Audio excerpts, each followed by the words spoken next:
Millones han escuchado estas palabras, pero muy pocos las han comprendido de verdad. El Sermón del Monte no fue un discurso motivacional ni una colección de frases bonitas para consolar multitudes. Fue una confrontación directa al corazón humano, una declaración radical que puso el mundo espiritual patas arriba. Cuando Jesús subió al monte y abrió su boca, no estaba enseñando cómo ser mejores personas, estaba revelando cómo funciona el reino de Dios, un reino que no se parece en nada al sistema del mundo. Quien escucha este mensaje y lo toma a la ligera, se queda solo con la superficie. Pero quien lo entiende, descubre verdades que incomodan, transforman y dividen la vida en un antes y un después. El primer secreto del Sermón del Monte se siente como una llave escondida porque rompe la lógica con la que casi todos intentan acercarse a Dios.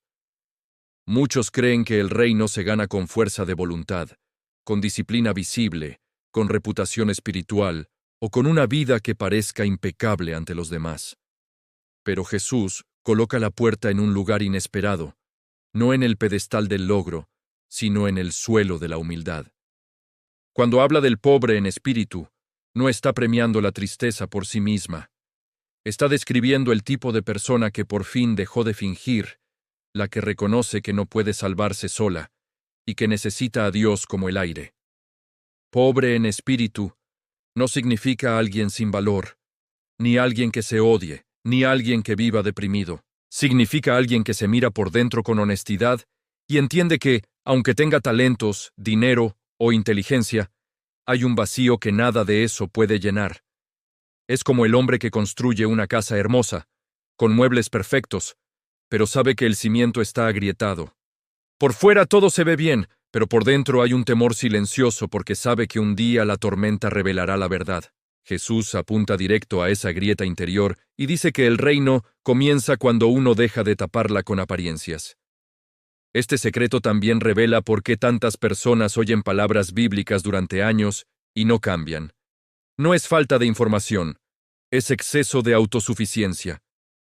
El corazón humano tiene una habilidad impresionante para justificarse, para decirme a mí mismo que no estoy tan mal, que otros son peores, que yo al menos no hago tal cosa. Esa comparación es un anestésico, calma la conciencia, pero no cura el alma. El pobre en espíritu deja de compararse y empieza a confesarse. No se refugia en el espejo de los otros, se pone frente a Dios sin maquillaje. La fuerza del mensaje es que Jesús no pide primero desempeño, pide rendición, y eso es difícil porque el orgullo religioso quiere pagar, quiere aportar, quiere sentirse con derecho. La rendición, en cambio, es reconocer que no tengo con qué comprar el perdón, que no puedo negociar con Dios, que no puedo presentarme como acreedor, solo como necesitado. En ese punto se rompe el personaje que uno fabrica para sobrevivir socialmente. El personaje que sonríe cuando por dentro se cae. El personaje que dice que todo está bien cuando el alma está en guerra. Cuando alguien se quiebra interiormente, ocurre algo que el mundo no entiende. Esa persona deja de correr detrás de una imagen y empieza a buscar verdad.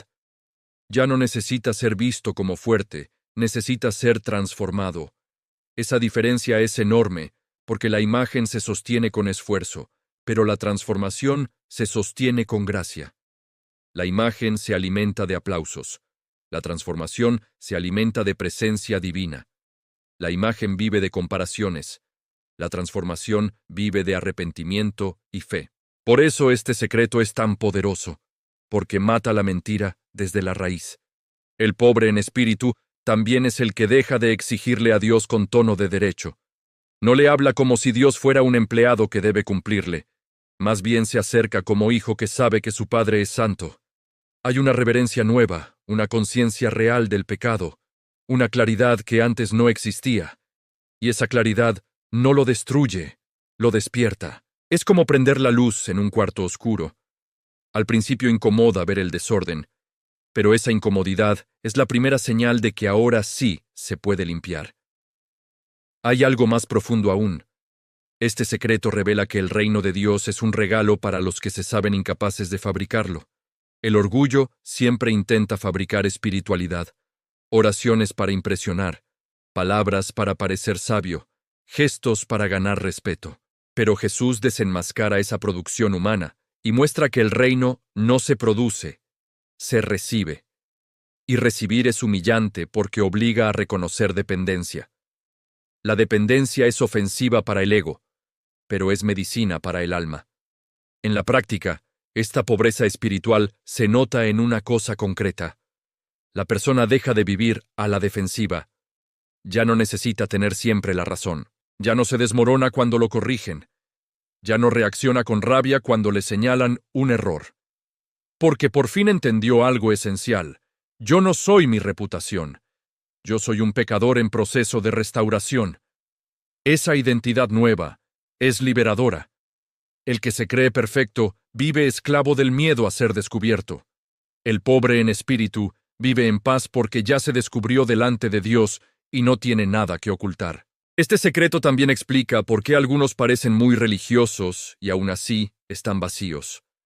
La religión sin pobreza espiritual puede inflar el ego, puede convertir la fe en escenario y el corazón en un lugar seco. Jesús no admira la actuación, Él busca verdad. Por eso, el reino es de los pobres en espíritu, porque ellos no vienen a actuar, vienen a ser salvados, no vienen a exhibir logros, vienen a entregar ruinas, y Dios trabaja mejor con ruinas entregadas que con templos falsos. Cuando Jesús pronuncia esa bienaventuranza, está cambiando el orden de los valores. Está diciendo que el punto de partida no es tu fuerza, es tu necesidad. Y eso suena duro, pero en realidad es una noticia de esperanza. Porque si el reino dependiera de mi desempeño, yo estaría perdido. Siempre habría alguien más disciplinado, más constante, más correcto. Pero si el reino se abre por gracia a los que reconocen su necesidad, entonces hay puerta incluso para el quebrado, para el culpable, para el cansado, para el que se siente lejos. También hay un aspecto silencioso que casi nadie nota. Ser pobre en espíritu no es un evento de una sola vez, es una postura diaria. Hoy puedo sentirme humilde y mañana puedo inflarme por un pequeño logro espiritual. El corazón sube y baja como una marea. Por eso este secreto se cuida, se vigila, se alimenta con oración sincera y con memoria. Memoria de quién soy sin Dios, memoria de lo que Dios ya me perdonó, memoria de que todo lo bueno en mí es fruto de su misericordia y no de mi mérito. En ese sentido, el pobre en espíritu vive con un tipo de gratitud que no se fabrica. No agradece solo cuando todo sale bien. Agradece porque fue recibido cuando no merecía ser recibido. Esa gratitud lo vuelve más compasivo con otros. Ya no mira a los pecadores con superioridad, porque sabe que él también fue rescatado. Ya no usa la Biblia como piedra para golpear. La usa como espejo para examinarse. Y cuando corrige, lo hace con temor de Dios y con amor, no con arrogancia. Este secreto, además, protege de una trampa peligrosa. La trampa de creer que Dios me debe algo por portarme bien. Esa idea es venenosa. Cuando la vida golpea, el que cree que Dios le debe algo se amarga, se frustra y se aleja. En cambio, el pobre en espíritu entiende que todo es gracia, incluso en el dolor. No interpreta la dificultad como abandono automático. Aprende a confiar, a esperar, a depender, y esa dependencia se vuelve un ancla cuando el suelo tiembla. El segundo, secreto del Sermón del Monte desconcierta, porque declara bienaventurados a los que lloran. Para la mente humana el llanto suele asociarse con fracaso, pérdida o debilidad. Sin embargo, Jesús revela que existe un tipo de dolor que no destruye, sino que abre una puerta espiritual. No se trata de cualquier tristeza, sino de aquella que nace cuando el corazón despierta y se da cuenta de la distancia entre lo que somos y lo que Dios desea para nosotros. Ese llanto no es estéril, porque no empuja al aislamiento, sino a la búsqueda sincera de consuelo divino. Este secreto muestra que el reino de Dios no ignora el sufrimiento humano ni lo minimiza.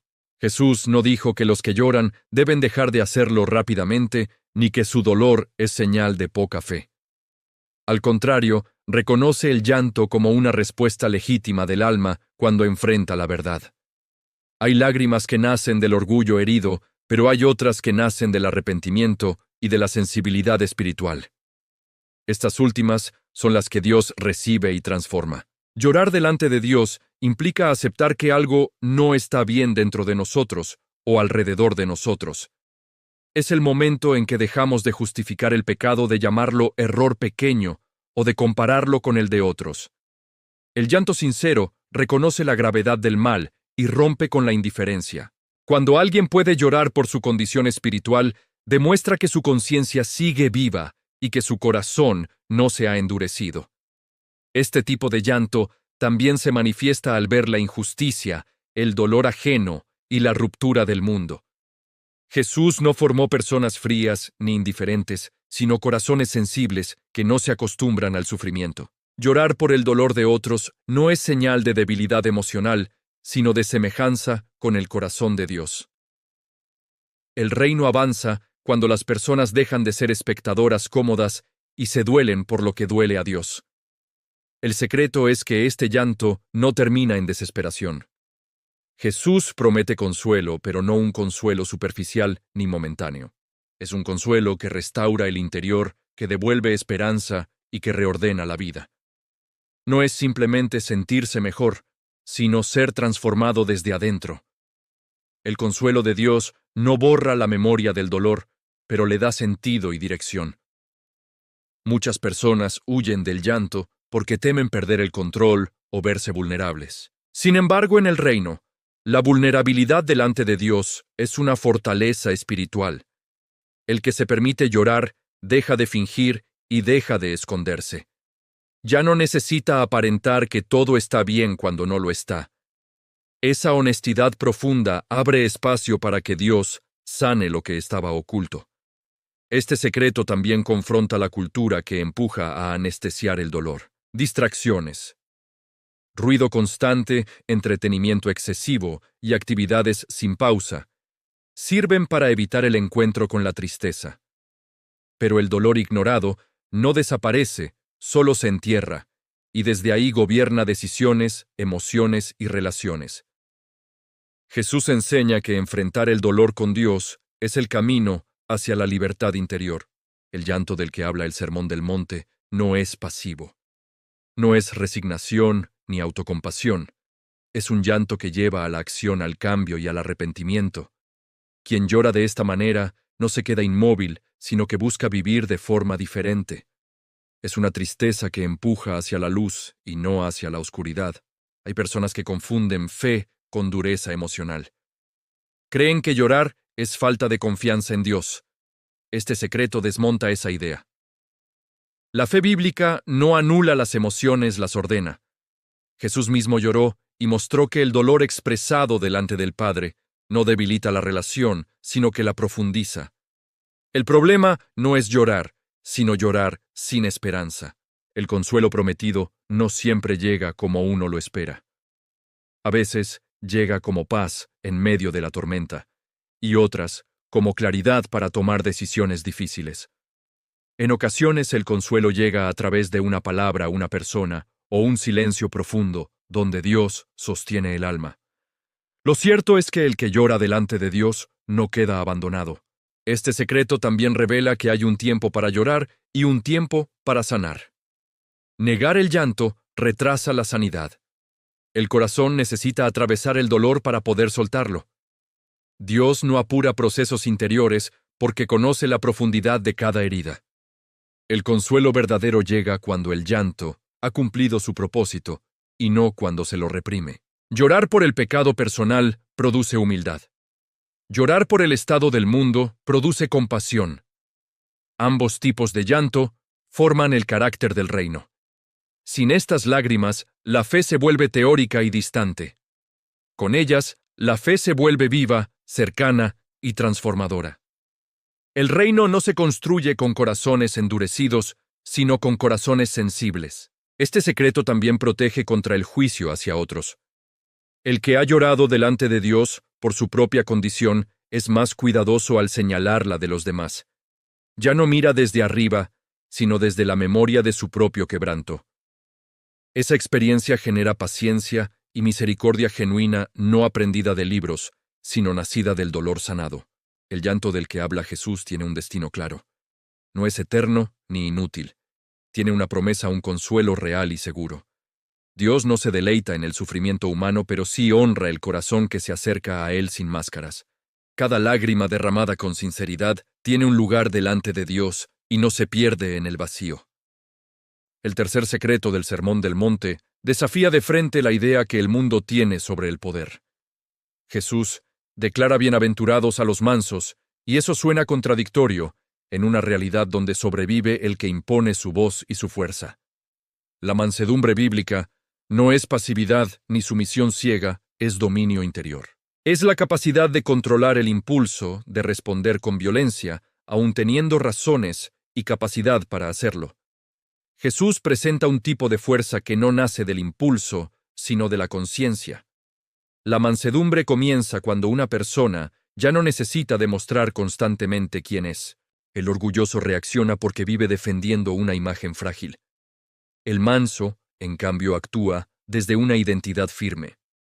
No responde desde la herida, sino desde la seguridad interior.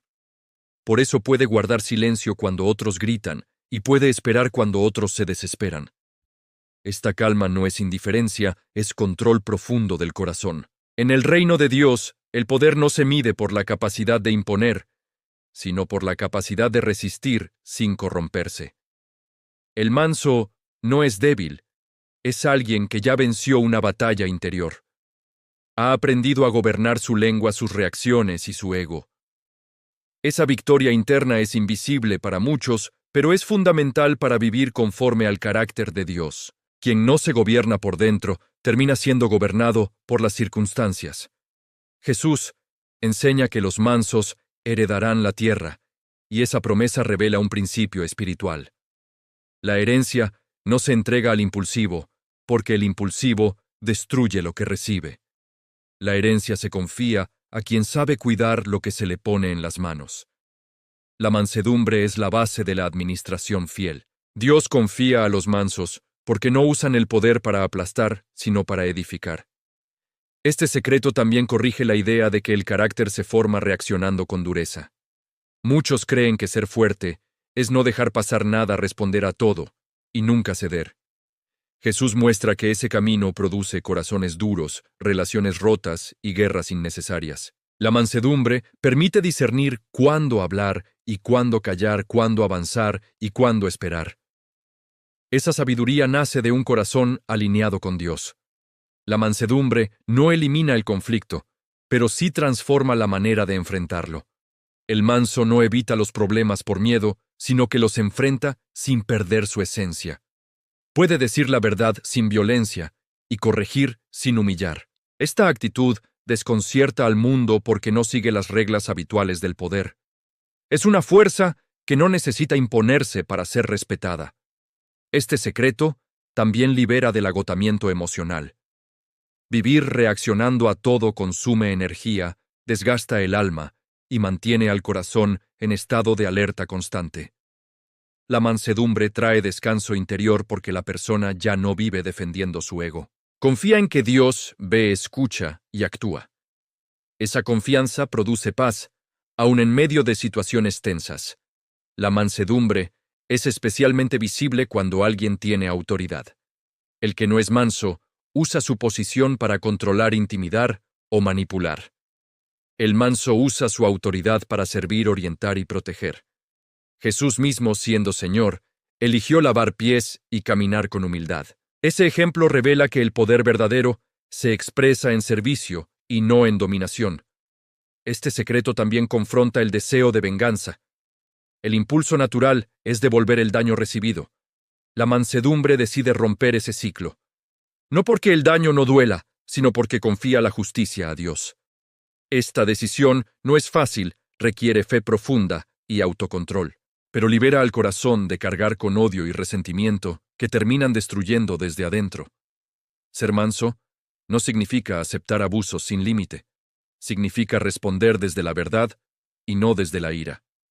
La mansedumbre sabe poner límites sin perder el respeto y sabe alejarse sin desear el mal. Es una postura madura que no se deja arrastrar por emociones desordenadas. Por eso Jesús la presenta como una cualidad del reino. Este secreto también revela por qué muchas relaciones fracasan. Dos personas impulsivas crean choques constantes. Cuando hay mansedumbre, hay espacio para escuchar, comprender y ceder. La mansedumbre no busca ganar discusiones, busca preservar la verdad y el amor. Esa actitud transforma hogares, amistades y comunidades. La mansedumbre se cultiva en lo secreto. No nace de la noche a la mañana. Se forma en la oración, en la reflexión y en la obediencia diaria. Cada vez que alguien decide no reaccionar por impulso, está fortaleciendo este carácter. Cada vez que elige responder con calma, está construyendo un cimiento firme para su vida espiritual. Este secreto también protege del orgullo espiritual. El conocimiento sin mansedumbre produce arrogancia. La mansedumbre permite aprender, corregirse y crecer. El que es manso reconoce que aún tiene camino por recorrer y por eso permanece enseñable. Esa actitud mantiene el corazón sensible delante de Dios. Jesús no llamó a los violentos para heredar el reino, llamó a los mansos, porque el reino no se sostiene con imposición, sino con transformación. La mansedumbre es evidencia de que el corazón ha sido tocado por Dios. Es señal de madurez espiritual y de verdadera fortaleza interior. El cuarto secreto del Sermón del Monte revela una verdad que incomoda porque expone el vacío interior que muchos intentan llenar con cosas externas. Jesús habla de los que tienen hambre y sed de justicia, y con esas palabras muestra que la vida espiritual no avanza por costumbre ni por tradición, sino por deseo profundo. El hambre espiritual no se puede fingir, porque se manifiesta en las decisiones diarias, en lo que una persona busca, cuando nadie la observa, y en aquello a lo que dedica su tiempo y su atención. Tener hambre y sed de justicia significa anhelar vivir conforme al corazón de Dios y no solo conocer información bíblica. Es un deseo que va más allá de cumplir normas religiosas y se convierte en una búsqueda constante de coherencia interior. La justicia de la que habla Jesús no es solo un concepto legal, es una forma de vida alineada con la verdad, con la integridad y con el amor. Quien tiene esta hambre no se conforma con apariencias, necesita transformación real. Este secreto muestra que la falta de crecimiento espiritual muchas veces no se debe a la ausencia de recursos, sino a la ausencia de deseo.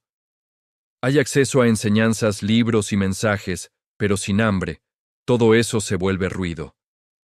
El corazón saciado de distracciones pierde sensibilidad espiritual. Jesús señala que el que siente hambre es el que se acerca al alimento, y el que no la siente permanece indiferente aunque el alimento esté disponible.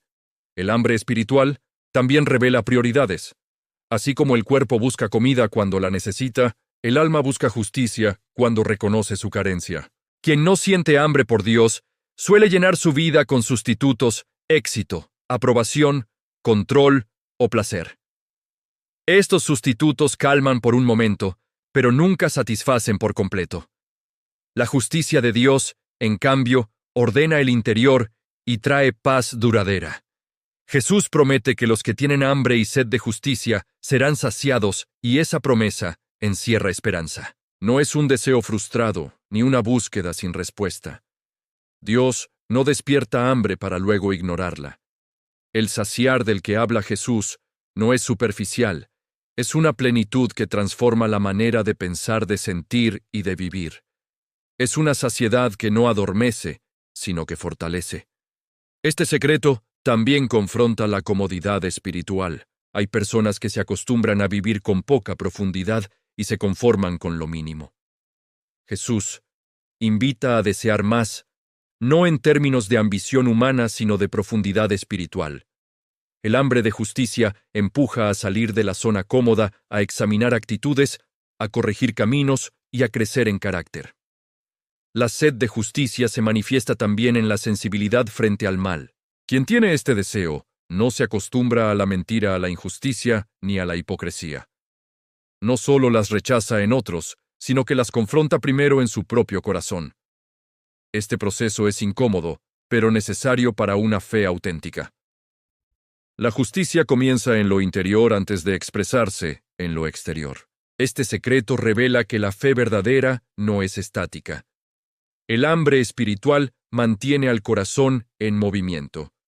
La persona que tiene hambre sigue aprendiendo, sigue orando, sigue buscando. No se instala en logros pasados ni vive de experiencias antiguas. Cada etapa trae nuevas preguntas, nuevos desafíos y nuevas oportunidades de crecer. La justicia que Jesús describe también tiene una dimensión relacional. Quien la anhela busca tratar a otros con equidad, con compasión y con verdad. No usa la fe para justificar egoísmos ni para imponer cargas. La justicia del reino se refleja en la forma de amar, de perdonar y de servir. Es una justicia que sana relaciones y restaura comunidades. Este secreto también enseña que el hambre espiritual se cultiva. No siempre aparece de forma espontánea.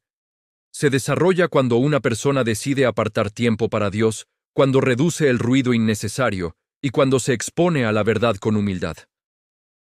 Así como el apetito físico se despierta con el movimiento, el apetito espiritual se despierta con la búsqueda sincera. El hambre de justicia protege contra la superficialidad.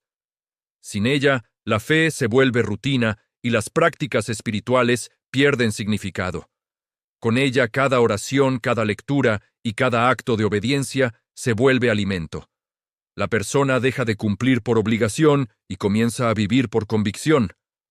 Esa diferencia transforma la experiencia espiritual. Este secreto también libera de la culpa constante. La persona que tiene hambre de justicia no se queda atrapada en la condenación. Reconoce sus fallas, pero las usa como impulso para acercarse más a Dios. No huye de la luz, la busca. Sabe que el crecimiento no es perfección instantánea, sino avance continuo.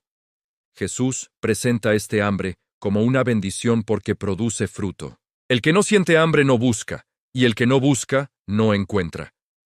El que siente hambre persevera aun cuando el proceso es largo. Esa perseverancia moldea el carácter y fortalece la fe. El hambre se convierte en motor de transformación. Este secreto también revela que Dios se deleita en satisfacer el deseo correcto. No promete saciar ambiciones egoístas, pero sí promete responder al corazón que anhela vivir conforme a su voluntad. Esa respuesta no siempre llega de la forma esperada, pero siempre llega con propósito y dirección. El quinto secreto del Sermón del Monte revela una ley espiritual que muchos ignoran porque parece sencilla, pero tiene un peso profundo. Jesús declara bienaventurados a los misericordiosos, y con ello muestra que la misericordia no es solo una virtud opcional, sino una forma de vida que abre y cierra puertas espirituales. La misericordia no se limita a un sentimiento momentáneo, es una postura constante del corazón frente a Dios y frente a las personas. La misericordia comienza cuando alguien entiende su propia condición. Quien reconoce que ha sido perdonado, aprende a mirar a otros con compasión. En cambio, quien olvida la gracia recibida, se vuelve duro, exigente y crítico. Este secreto muestra que la memoria del perdón personal es la raíz de la misericordia verdadera. Cuando esa memoria se pierde, el corazón se enfría. Jesús conecta la misericordia con la experiencia de recibir misericordia. No lo hace como una amenaza, sino como una revelación del funcionamiento del reino. El corazón, que se cierra al perdón, se vuelve incapaz de disfrutar plenamente la gracia. No porque Dios deje de amar, sino porque la persona levanta muros internos que bloquean la restauración. La misericordia no justifica el mal ni niega la verdad. Al contrario, reconoce la gravedad del error, pero decide no responder con destrucción. Este equilibrio es difícil, porque el impulso humano busca castigar, humillar o devolver el daño. La misericordia rompe ese ciclo y propone un camino distinto, uno que sana sin negar la justicia. Este secreto también confronta la tendencia a medir a otros con dureza y a uno mismo con indulgencia. La misericordia invierte esa lógica. Quien la practica se examina primero y se acerca al otro con humildad. No se coloca en un pedestal moral, sino en un terreno común donde todos necesitan gracia. La misericordia tiene un costo emocional. Perdonar duele, soltar ofensas requiere enfrentar heridas y renunciar al derecho de vengarse.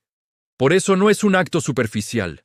es una decisión consciente que libera al corazón del peso del resentimiento.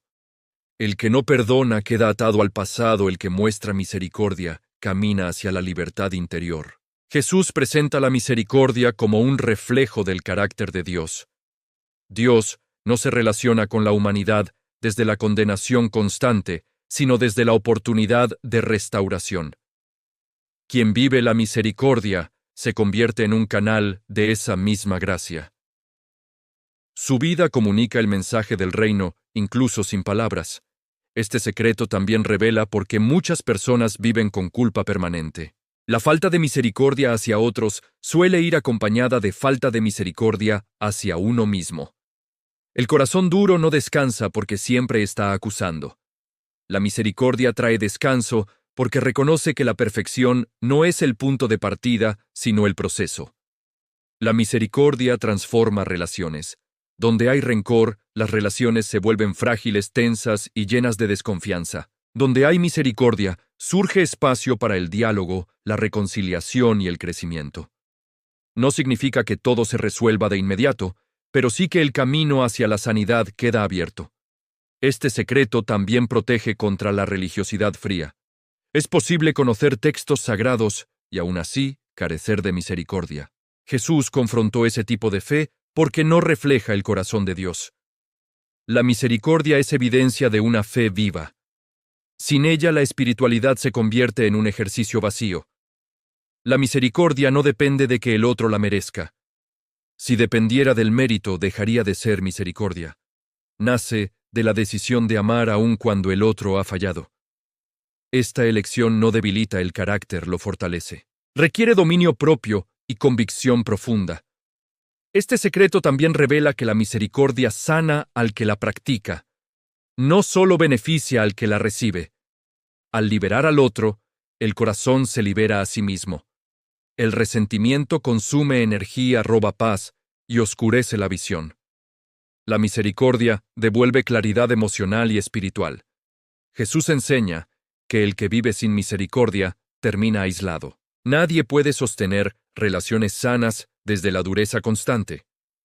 La misericordia construye puentes y mantiene abiertas las posibilidades de restauración.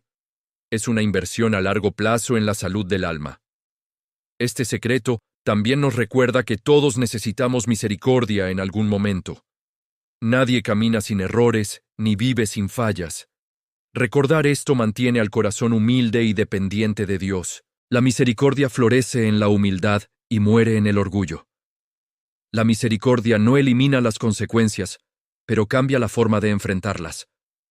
Permite corregir sin destruir y disciplinar sin humillar. Ese equilibrio es parte del diseño del reino. Dios corrige porque ama, y quien muestra misericordia imita ese amor. El sexto secreto del Sermón del Monte confronta uno de los aspectos más profundos y menos visibles del ser humano, el mundo interior. Jesús enseña que la pureza no comienza en los actos externos, sino en el pensamiento, y con esto desarma la idea de que basta con aparentar rectitud. La pureza del corazón no es un concepto abstracto, es una condición interna que determina la manera de vivir, de hablar y de relacionarse con Dios y con los demás. Jesús lleva la enseñanza más allá de la conducta visible, porque sabe que el comportamiento es solo el fruto de lo que se cultiva por dentro. El pensamiento es el lugar donde nacen las decisiones y donde se forman los deseos. Si ese espacio interior no es cuidado, tarde o temprano, lo que se piensa termina expresándose en acciones. Este secreto revela que el verdadero campo de batalla espiritual está en la mente. La pureza interior no se trata de perfección mental inmediata, sino de dirección. Todos los seres humanos enfrentan pensamientos desordenados, pero la diferencia está en lo que se permite habitar en el corazón. Jesús no habla de pensamientos pasajeros, sino de los que se alimentan, se justifican y se convierten en intención. El problema no es la tentación, sino el consentimiento interno. Este secreto también confronta la doble vida espiritual. Hay quienes cuidan su imagen pública mientras descuidan su mundo privado. Jesús desenmascara esa contradicción y enseña que Dios ve lo que nadie más ve. La pureza del corazón no busca aplausos ni aprobación humana, busca coherencia delante de Dios. Cuando lo interno y lo externo se alinean, nace una fe auténtica. La pureza del pensamiento está ligada a la honestidad con uno mismo. Requiere reconocer las propias debilidades sin excusas ni disfraces. El que se engaña a sí mismo cierra la puerta al cambio. El que reconoce su lucha abre espacio para la transformación. Este reconocimiento no produce condenación, produce conciencia y dependencia de Dios. Este secreto revela por qué muchos se frustran en su vida espiritual. Intentan cambiar conductas sin renovar pensamientos. Cambian hábitos externos, pero no confrontan deseos internos. Jesús muestra que el cambio duradero ocurre cuando el corazón es tocado. Sin esa transformación interior, el esfuerzo se vuelve agotador y temporal. La pureza del corazón también está relacionada con lo que se consume mentalmente. Lo que se escucha, se mira y se repite, moldea la mente. Jesús invita a una vigilancia consciente del interior. No todo lo que entra por los sentidos es inofensivo. El corazón absorbe más de lo que se cree, y luego reproduce aquello con lo que fue alimentado. Este secreto no propone aislamiento del mundo, sino discernimiento. Vivir con pureza interior no significa huir de la realidad, sino aprender a filtrar lo que afecta el alma. Es una postura activa, no pasiva. El corazón puro aprende a decir no a ciertos pensamientos, y sí a otros que edifican, fortalecen y alinean con la verdad. La pureza interior también libera de la hipocresía. Cuando una persona vive cuidando su corazón, deja de actuar para impresionar. Su vida se vuelve sencilla, coherente y transparente. No necesita fingir porque no vive dividida. Esta integridad produce paz interior porque no hay lucha constante entre lo que se es y lo que se aparenta. Jesús conecta la pureza del corazón con la capacidad de ver a Dios. Esto no se limita a una experiencia futura, sino a una percepción presente. El corazón limpio reconoce la obra de Dios con claridad. El corazón contaminado distorsiona la visión espiritual. La pureza no hace a la persona perfecta, la hace sensible a la presencia divina. Este secreto también confronta la cultura de justificar pensamientos dañinos como algo normal. Jesús no normaliza lo que destruye el interior. Llama a un estándar distinto no para condenar, sino para sanar. La pureza del corazón protege la mente de la culpa constante y del desgaste emocional que producen los deseos desordenados. La transformación del pensamiento requiere disciplina espiritual. Oración, reflexión y exposición a la verdad son herramientas que limpian el interior. No es un proceso automático, es intencional. Cada día el corazón elige qué pensamientos alimentar. Esa elección diaria moldea el carácter y la dirección de la vida. Este secreto también trae esperanza, porque muestra que el cambio es posible. No importa cuán desordenado haya estado el interior, siempre hay oportunidad de renovación. Dios no trabaja solo con apariencias, trabaja con corazones dispuestos. La pureza no se logra por fuerza humana, sino por una obra progresiva de Dios en el interior. La pureza del corazón produce libertad. La mente ya no está dominada por pensamientos que esclavizan ni por deseos que roban paz. La persona comienza a vivir con ligereza interior. Sus decisiones nacen de convicciones y no de impulsos. Esa libertad se refleja en relaciones más sanas y en una vida más estable. Este secreto también protege de la culpa religiosa. Jesús no llama a una vigilancia obsesiva, sino a una entrega consciente. La pureza no es miedo constante a fallar, es amor constante a la verdad. Cuando el corazón ama lo correcto, el pensamiento se ordena de forma natural con el tiempo. El séptimo secreto del Sermón del Monte revela una paradoja que sorprende a muchos, porque Jesús llama bienaventurados a los pacificadores, aun sabiendo que traer paz verdadera suele provocar conflicto. La paz del reino no es ausencia de problemas, ni simple tranquilidad exterior, es una fuerza que confronta el desorden y por eso incomoda. Jesús no habló de personas que evitan tensiones, sino de aquellas que trabajan activamente para restaurar lo que está roto aun cuando eso tenga un costo personal. Ser pacificador no significa ceder a todo ni callar ante la injusticia. Implica buscar reconciliación desde la verdad y no desde la comodidad. La paz falsa se construye escondiendo conflictos y postergando conversaciones necesarias. La paz del reino, en cambio, entra en el conflicto con sabiduría y amor para sanar lo que otros prefieren ignorar. Esa decisión suele generar resistencia porque expone heridas que muchos no quieren ver. Este secreto muestra que la paz verdadera comienza en el interior. Nadie puede ser pacificador afuera si vive en guerra por dentro. El corazón dividido transmite tensión aun cuando las palabras suenen suaves. Jesús apunta a una paz que nace de una relación restaurada con Dios y se extiende a las relaciones humanas. Esa paz interior permite enfrentar conflictos sin perder el control ni la identidad. Los pacificadores no buscan ganar discusiones, buscan restaurar personas y relaciones. Esta postura cambia por completo la manera de dialogar. En lugar de atacar, escuchan, en lugar de humillar, explican, y en lugar de imponer, proponen. Esta forma de actuar desarma a muchos, pero también provoca oposición de quienes se alimentan del conflicto o del control. Este secreto también revela por qué la paz del reino no siempre es bienvenida. Donde hay estructuras basadas en el abuso, la mentira o el orgullo, la paz verdadera amenaza el sistema. Por eso los pacificadores suelen ser incomprendidos, criticados o rechazados. No porque estén equivocados, sino porque su presencia cuestiona lo que otros consideran normal.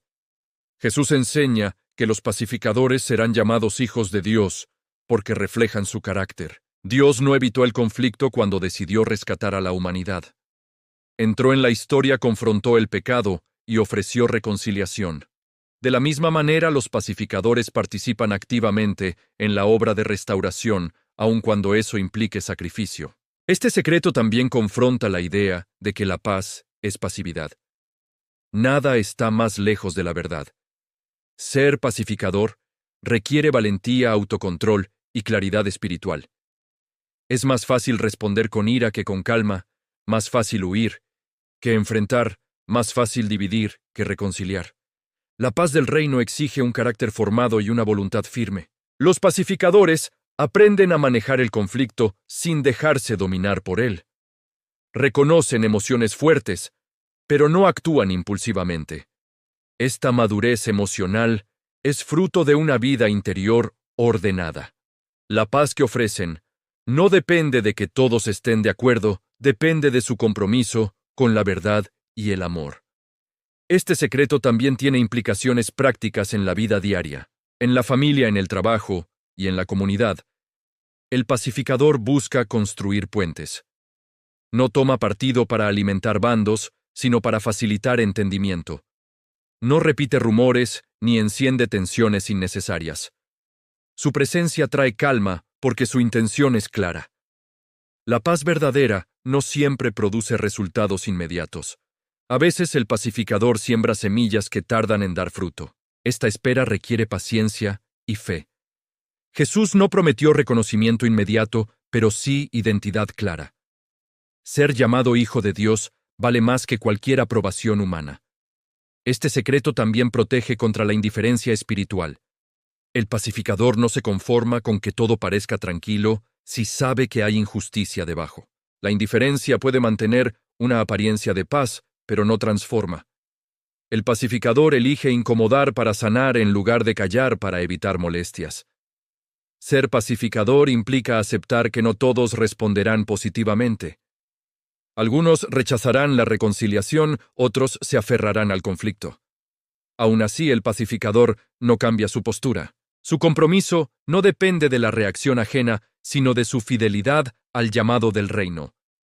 Este secreto también muestra que la paz del reino tiene un alcance profundo.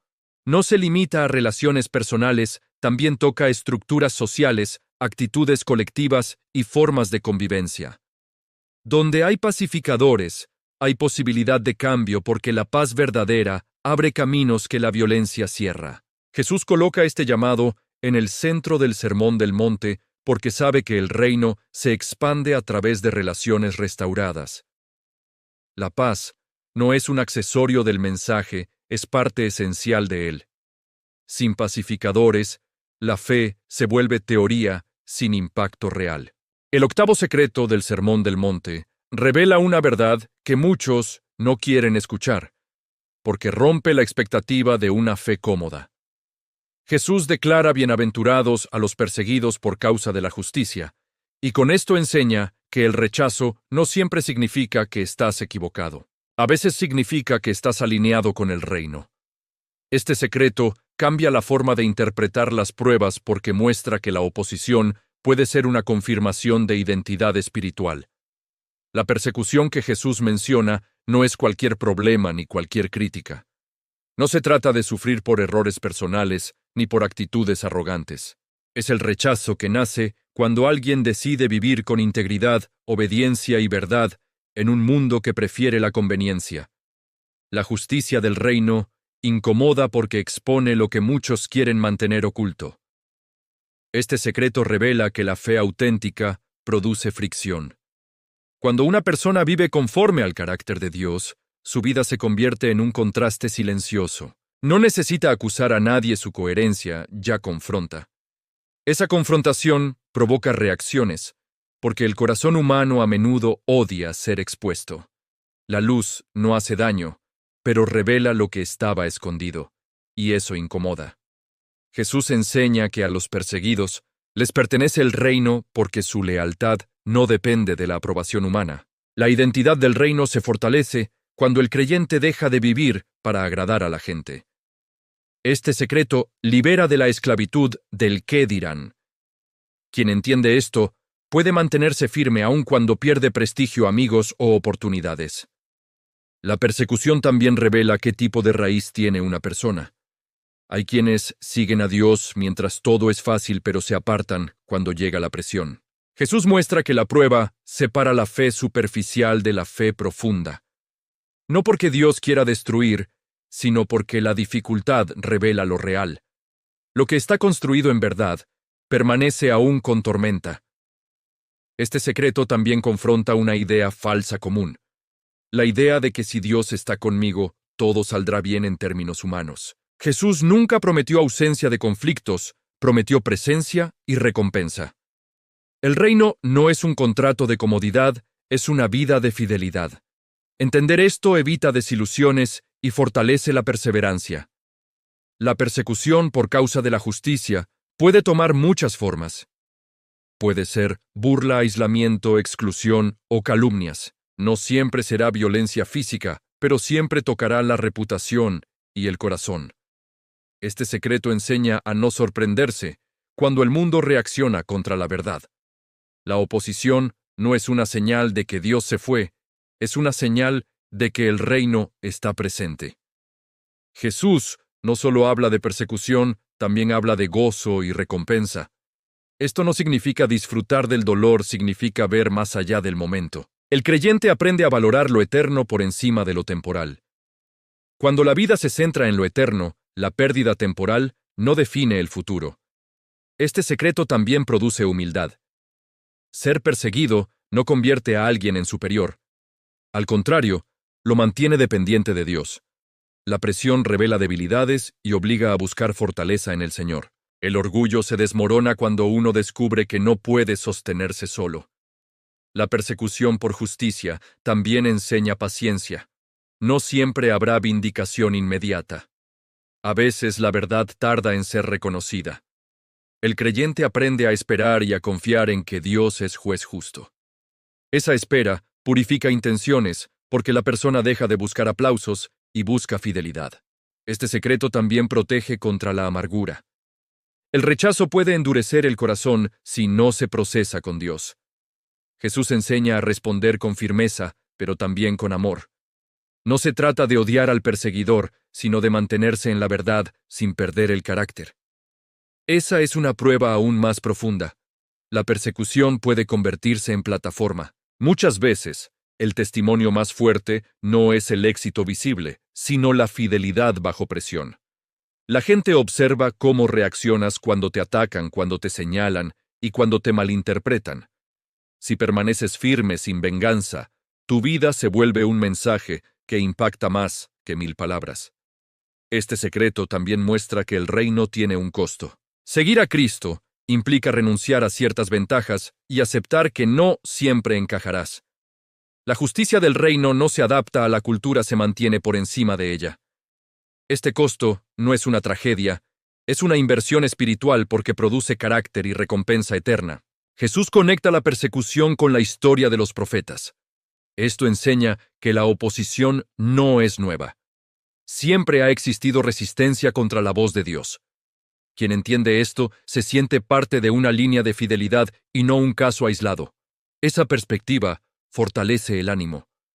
La persecución también revela la autenticidad del mensaje. Si el mensaje del reino no confrontara a nadie, no habría oposición. El hecho de que exista resistencia confirma que el reino es distinto al sistema del mundo.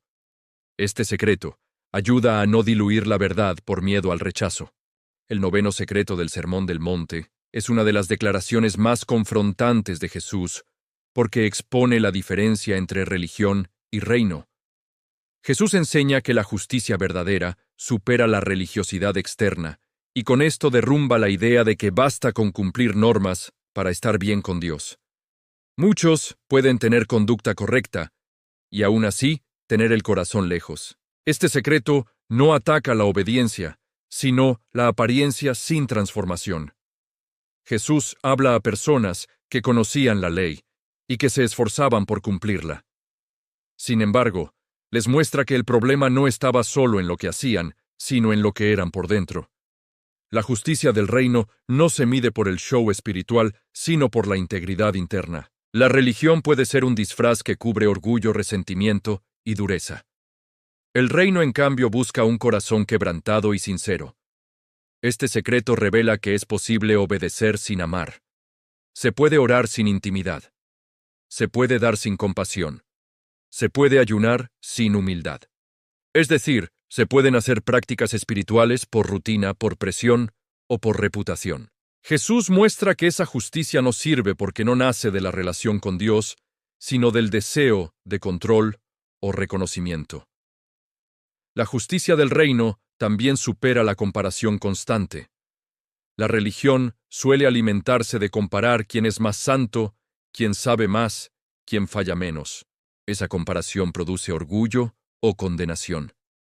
El reino rompe esa lógica porque coloca a todos delante de Dios como necesitados de gracia. La justicia del reino no se presume, se recibe y se vive con humildad. Jesús confronta la hipocresía porque la hipocresía destruye el alma. Cuando una persona vive para sostener una imagen, vive en tensión constante. Tiene que aparentar fortaleza cuando está quebrada. Y tiene que esconder errores por miedo a ser rechazada. La justicia del reino trae libertad porque invita a la honestidad. La persona ya no necesita fingir para pertenecer porque su pertenencia depende de Dios. Este secreto también revela que la religión, sin transformación, produce dureza con los demás. Quien se siente justo por cumplir reglas, tiende a juzgar a los que no las cumplen. Esa postura crea división y orgullo espiritual. La justicia del reino, en cambio, produce misericordia porque nace de reconocer el propio pecado y la gracia recibida. Jesús enseña que la justicia verdadera no se limita a lo externo. Por eso habla de la ira del deseo y de la palabra. Él muestra que el pecado no empieza en el acto visible, empieza en el interior. La religión se enfoca en lo que se ve. El reino se enfoca en lo que se es. Esta diferencia explica por qué algunos parecen santos, pero por dentro están llenos de amargura y vacío. La justicia del reino también es coherencia en lo secreto. Lo que nadie ve, importa. La oración en privado, la integridad cuando nadie aplaude y la fidelidad cuando nadie supervisa son señales de una justicia real. Jesús revela que Dios recompensa lo que se hace en secreto y no lo que se hace para ser visto. Esta enseñanza corta el deseo de exhibición espiritual. Este secreto confronta la motivación del corazón. La religión busca seguridad en el desempeño. El reino busca seguridad en Dios. Cuando una persona basa su identidad en lo que hace, vive con miedo a fallar. Cuando la basa en Dios, puede crecer sin desesperación. La justicia del reino produce estabilidad porque no depende de la perfección humana. También hay una dimensión comunitaria. La religión externa puede construir grupos orgullosos que se sienten superiores. El reino construye una comunidad de restaurados que se sirven mutuamente. La justicia del reino no aísla ni excluye por orgullo. Invita a la santidad, pero desde la gracia y la verdad. Este secreto también muestra que la justicia del reino es práctica. No se queda en ideas elevadas. Se expresa en reconciliación, en perdón, en honestidad y en amor hacia el enemigo. Jesús presenta una justicia que toca la vida real. Si la espiritualidad no cambia la forma de tratar a las personas, entonces es solo discurso. La religión externa puede usar la ley como arma para señalar y controlar. La justicia del reino usa la verdad como luz para guiar. Esta diferencia cambia la manera de corregir. El religioso humilla al discípulo, restaura. El religioso busca superioridad, el discípulo busca sanidad. Jesús enseña una justicia que no aplasta, sino que levanta. Este secreto también advierte sobre la trampa de la costumbre. Se puede asistir, escuchar y repetir sin vivir. La familiaridad con lo sagrado puede anestesiar el corazón. Jesús sacude esa anestesia y llama a una justicia que nace del encuentro real con Dios. Sin ese encuentro, la fe se vuelve tradición sin poder. La justicia del reino también produce frutos visibles, pero como resultado, y no como teatro. El fruto aparece de forma natural cuando el corazón es transformado. La paciencia, el dominio propio, la humildad y la compasión brotan sin necesidad de exageración. Esa vida impacta porque es auténtica. No busca impresionar, busca obedecer. Este secreto invita a revisar el corazón con sinceridad. No para caer en culpa, sino para caminar en verdad. La justicia del reino no se alcanza por esfuerzo humano aislado, se recibe por gracia y se vive por obediencia diaria. Esta justicia es un camino, no una máscara. Es una vida rendida y no un papel. El 10º secreto del Sermón del Monte es el cierre más serio de toda la enseñanza, porque Jesús deja claro que escuchar no equivale a obedecer. Muchos pueden emocionarse con el mensaje, admirar sus palabras, incluso repetirlas de memoria, y aún así construir su vida sobre arena. Este secreto revela que el reino no se define por información espiritual, sino por una respuesta práctica. La diferencia entre permanecer y caer está en lo que se hace con lo que se oye. Jesús usa la imagen de 2 casas y 2 constructores para mostrar que la vida siempre enfrenta tormentas.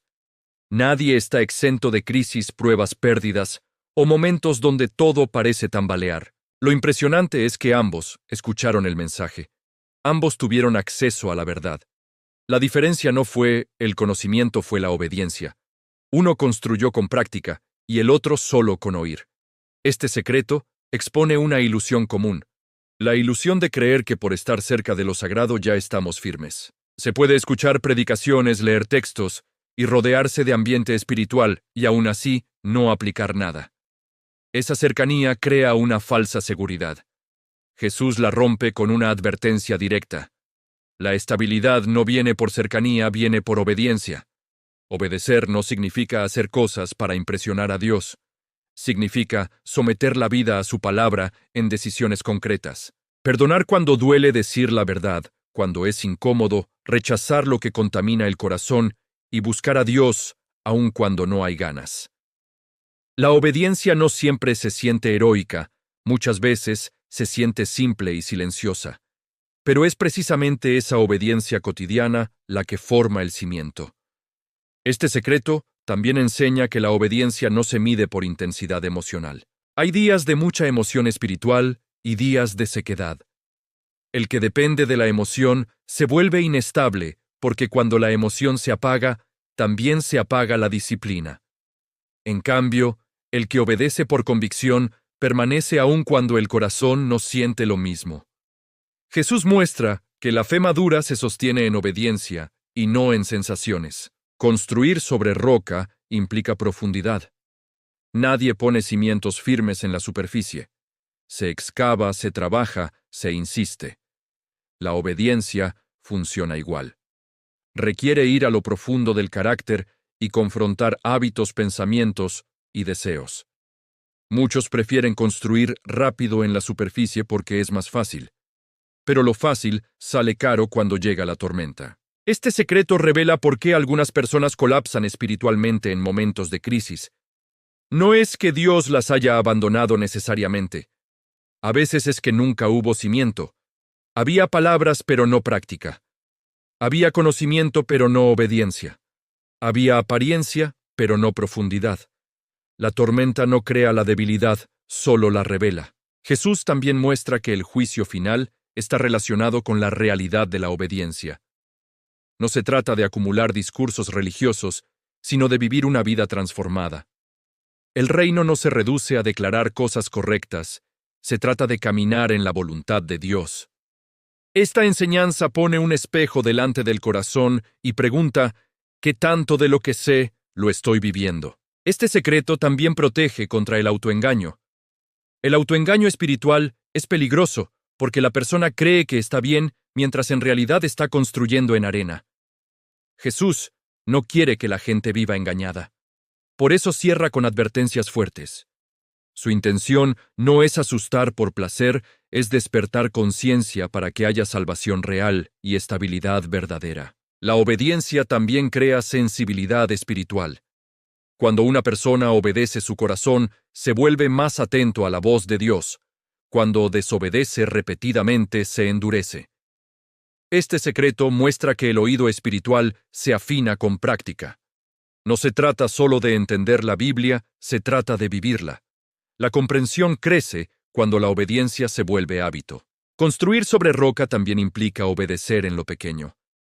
Muchas personas esperan un gran momento para demostrar fe, pero descuidan decisiones diarias. La roca se forma con fidelidad en lo simple. Hablar con honestidad, cumplir la palabra dada, pedir perdón a tiempo, controlar la lengua y mantener integridad cuando nadie ve. Estas acciones parecen pequeñas, pero forman cimientos enormes. Este secreto también expone la diferencia entre admiración y discipulado. Admirar a Jesús es reconocer que sus palabras son buenas. Ser discípulo es ajustar la vida a esas palabras. Muchos admiran, pero pocos se someten. Jesús invita a cruzar esa línea, porque la admiración no sostiene en la tormenta. El discipulado sí. La tormenta es inevitable, y Jesús lo presenta como certeza. La vida golpea sin avisar. Por eso este secreto es urgente. No se construye cimiento cuando el agua ya subió. Se construye antes en la calma. La obediencia prepara el corazón para lo inesperado. Cuando la crisis llega, el que ha obedecido no se quiebra con facilidad porque ya tiene estructura interna. Este secreto también trae esperanza porque muestra que cualquiera puede construir sobre roca. No depende de talento ni de perfección. Depende de una decisión repetida. Escuchar y obedecer. Caer y levantarse. Corregir y seguir. La roca no es tu capacidad, la roca es Cristo y su palabra vivida. Quien se aferra a esa roca encuentra firmeza real. Jesús cierra el Sermón del Monte con esta enseñanza, porque sabe que el mensaje no fue dado para entretener ni para decorar la mente. Fue dado para formar vidas estables. La obediencia es el puente entre la verdad y la transformación. Sin ese puente, la fe se queda en teoría. Con ese puente, la fe se vuelve vida.